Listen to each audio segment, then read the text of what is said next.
right, so today we're going to be talking about the peripheral nervous system. Now, the peripheral nervous system can break into a few parts. It'll break into two. So way over here, we're going to put the somatic nervous system, and over here, we're going to put the autonomic nervous system. So the peripheral nervous system is anything outside of the central nervous system, which includes the brain and the spine. So anything outside of the brain and the spine is the peripheral nervous system. This system consists of 12 pairs of cranial nerves and 31 pairs of spinal nerves. And like I said, it divides into two parts. The somatic nervous system is pretty simple. It's in charge of our sensory functions as well as our motor functions. So voluntary muscle contraction, extension is the somatic nervous system. Sensory, so sensing things, touching things, knowing what things are, is the somatic nervous system. Voluntary muscle, motor, somatic. Autonomic nervous system, again, breaks down into two parts. First part is the sympathetic nervous system and the parasympathetic nervous system.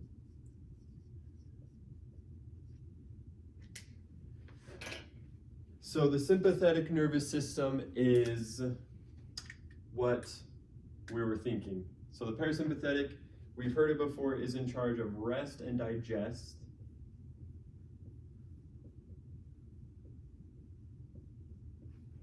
And the sympathetic nervous system is in charge of fight or flight. So they do the opposite of each other.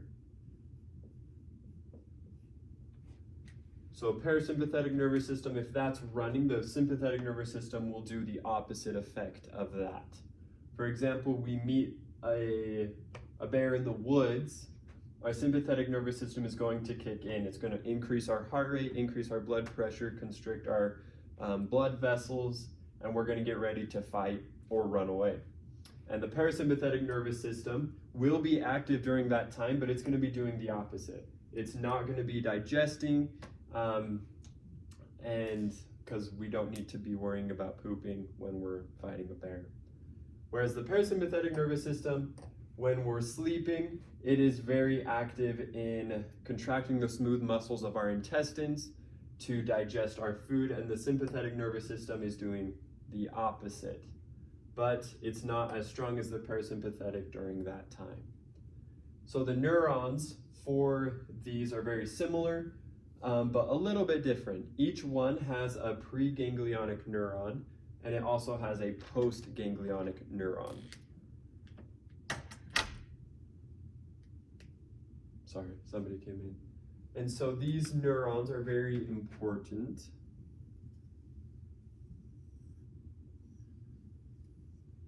That's my lovely spinal cord and brain. But the neurons in the parasympathetic nervous system, they have a very long preganglionic neuron, but they have a pretty short postganglionic neuron. Sympathetic nervous system is opposite. It has a pretty short preganglionic neuron, but quite a long postganglionic neuron. And so the preganglionic neurons of both, they're myelinated, whereas the postganglionic are not myelinated. The parasympathetic nervous system nerves are in the C-spine and in the sacral region of the spinal column. So they're going to come out here and do their thing. We have a few down here that the ones in the sacral area of the parasympathetic, they innervate very deep in the abdominal pelvic region. Whereas in this system, we have one nerve that branches to a ton of things. This is called the vagus nerve, or the 10th nerve, I guess, X. The vagus nerve is actually in charge of 75% of the parasympathetic nervous system functions. This nerve is extremely important because it innervates just about everything of the parasympathetic. 75% of the functions come through the vagus nerve. The sympathetic nervous system is in the thoracic region and the lumbar region. And as we can see, they have short preganglionic. And so they're going to come out of the CNS and they're going to synapse pretty close to the spinal column. And they're going to form what's called the sympathetic chain ganglia. It is right next to the spinal column. This is where they synapse with the postganglionic neuron. The ganglia for the parasympathetic nervous system is very close to the effector that it releases its neurotransmitter to. So the ganglia for sympathetic, very close to the spinal column. Parasympathetic, very close to the effector.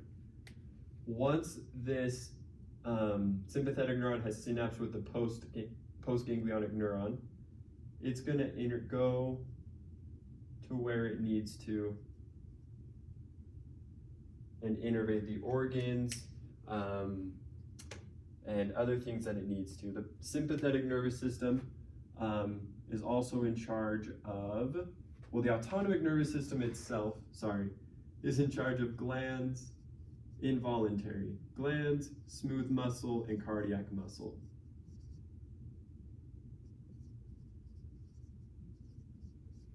And so the sympathetic nervous system, along with the parasympathetic, are in charge of those things. However, the sympathetic nervous system has 3 structures that it innervates alone. The parasympathetic does not innervate these things. The first one are sweat glands. The sympathetic nervous system only innervates sweat glands, the parasympathetic does not. The other one are the erector pili in the skin. These are the muscles that erect the hairs on your skin. They give you goosebumps. So when the sympathetic nervous system is active and it releases the neurotransmitter to these, we get goosebumps. Parasympathetic has nothing to do with it. The other thing are blood vessels. The blood vessels, they are only innervated by the sympathetic nervous system. They're smooth muscle and they're innervated by that. And so in here, these sympathetic neurons, they'll go to above about T6. They're going to innervate the heart, the lungs, the thoracic cavity. Whereas anything below around T6 doesn't actually synapse in the chain ganglia. It'll go through and synapse in an area just a little farther called the collateral ganglia. And these nerves are called splanchnic nerves. Splanchnic nerves. So the preganglionic don't synapse in the ganglia, they go through it, don't synapse, and synapse in the collateral with the postganglionic neurons. They then go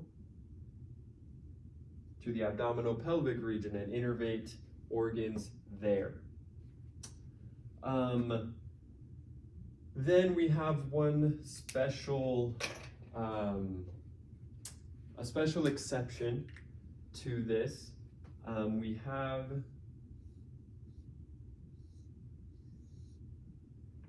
one neuron that will come out of the CNS. It'll go through the chain ganglia, it won't synapse. It'll go through the collateral ganglia, it won't synapse. It actually comes down there, not down there, over here to the adrenal medulla on, so the adrenal medullary gland on the adrenal medulla of the kidney. So this will release epinephrine into the blood when activated. The epinephrine will then go to its receptors. There are a lot of receptors. I'll explain that a little bit right now. So lots of receptors. I'm going to make sure you can see. There we go. All right. There are lots of receptors. So we have alpha 1, alpha 2, beta 1, beta 2, D1, D2, and M1 through 5. So M1 and 2 and 3 and 4 and 5. These receptors, there's a lot. And so to remember them, there are two pretty much just subcategories of receptors. The first one are called adrenergic.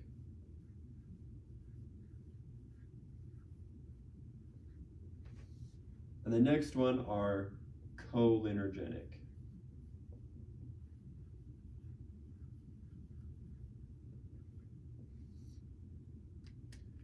So, adrenergic, it kind of sounds like adrenaline. So, adrenergic, they will bond to epinephrine, norepinephrine, and dopamine. So adrenergic, epi, norepinephrine, and dopamine. These receptors include alpha 1, alpha 2, beta 1, beta 2, D1, and D2. These receptors are all adrenergic receptors. Epinephrine, norepinephrine, and dopamine will all bind to these receptors that are found on smooth muscle, on glands, on cardiac muscle, on blood vessels, erector pili, sweat glands. And when that happens, we'll get the desired effect. These are the receptors, the effectors.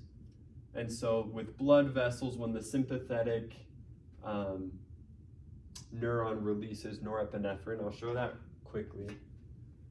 So the preganglionic neuron in both neurons releases a neurotransmitter called acetylcholine. So both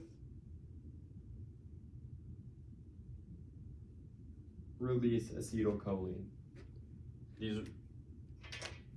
The postganglionic neurons also, they have channels, like we learned last week.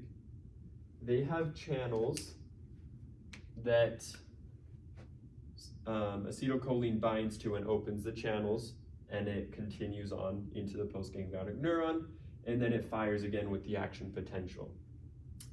These channels are called N2 channels. They're nicotinic. Basically, scientists found that nicotine, they open with nicotine. So they're nicotinic channels, N2 channels. And both of them have N2 channels, parasympathetic and sympathetic. And once they open, they're going to depolarize, cause the action potential, and they're going to release again a neurotransmitter, except this is where it differs. In the sympathetic nervous system, the second neurotransmitter released is norepinephrine, which then binds to the adrenergic group. The cholinergic, so sympathetic is adrenergic. Cholinergic is parasympathetic. So these ones include M1, 2, M1 through M5.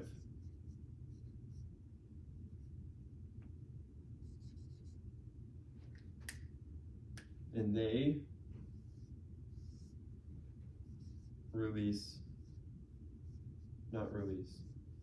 they receive acetylcholine. So in the parasympathetic nervous system, the second neurotransmitter produced after the action potential is acetylcholine.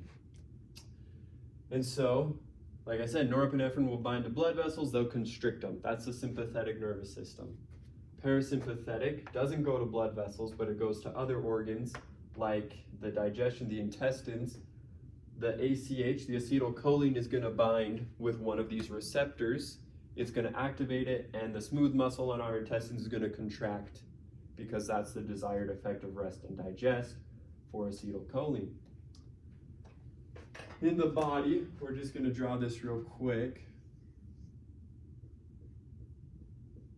This is an eye, if you can't tell, kind of looks like a sun. This is an eye.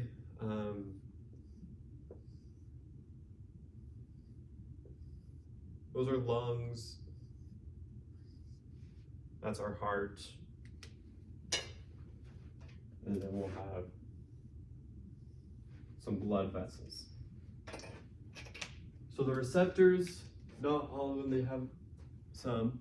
The receptors on the heart are beta 1 receptors. On the lungs, they're beta 2 receptors. In blood vessels, they're alpha 1 receptors. In the eye, there's 2 receptors. There's alpha 1 that are on the outside of the iris with those muscles, and then on the inside, there's M1. So, like I said, there's lots of receptors. So we're going to give a rule of thumb. Basically, odd receptors excite. Even receptors inhibit.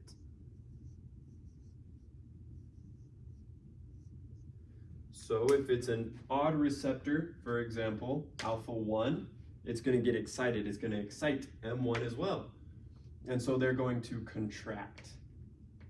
Whereas for M1, the pupil will get bigger, and so will alpha 1, it also contracts. So if we inhibit these, we're going to have pinpoint pupils. For lungs, it's even, and so we're going to get deeper breaths, we're going to get better, more oxygen into the blood when we receive the norepinephrine.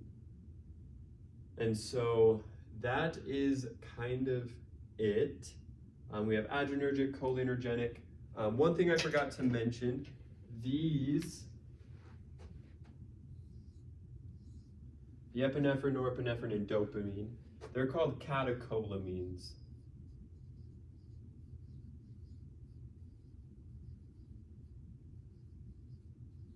So adrenergic receptors, these ones bond with the catecholamines. So to explain real quickly what happens when a neurotransmitter bonds,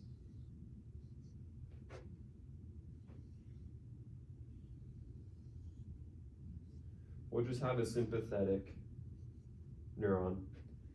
So I explained it a little bit right here. Acetylcholine will get released from the preganglionic neuron. It'll open the N2 channels. It'll depolarize, causing the action potential in the postganglionic neuron, which in the sympathetic nervous system releases norepinephrine. So say this is on a blood vessel.